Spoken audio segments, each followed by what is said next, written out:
இரண்டு மனிதர்கள் ஏக காலத்திலே வாழ்ந்து அமல் செய்து மரணித்தவர்கள். அதில் ஒருத்தர் சொர்க்கத்தில் நுழைந்து விட்டார். சொர்க்கத்தில் சுமாரான சொர்க்கத்தில் ஆக தாழ்ந்த நிலையிலே ஒருவர் இருக்கிறார்.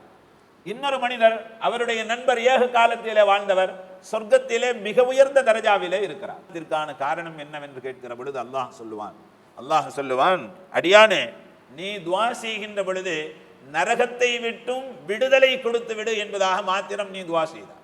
யா அல்லாஹ், நரகத்தை விட்டும் என்னை பாதுகாத்து விடு என்பதாக நீ துஆ செய்தாய். நரகத்தை விட்டும் பாதுகாத்து சொர்க்கத்திலே உன்னை நுழைய வைத்திருக்கிறேன்.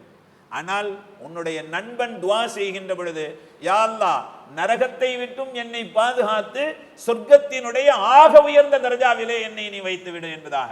சொர்க்கத்தினுடைய ஆக உயர்ந்த தரஜா என்று சொன்னால் ஜன்னத்துல் ஃபிர்தௌஸ். எனவேதான் நபி ஸல்லல்லாஹு அலைஹி வஸல்லம் அவர்கள் சொன்னார்கள், நரகத்தை விட்டும் பாதுகாப்பு தேடக்கூடிய நீங்கள் சொர்க்கத்திலே உயர்ந்த தரஜாவாக இருக்கக்கூடிய ஜன்னத்துல் ஃபிர்தௌஸை நீங்கள் கேளுங்கள்.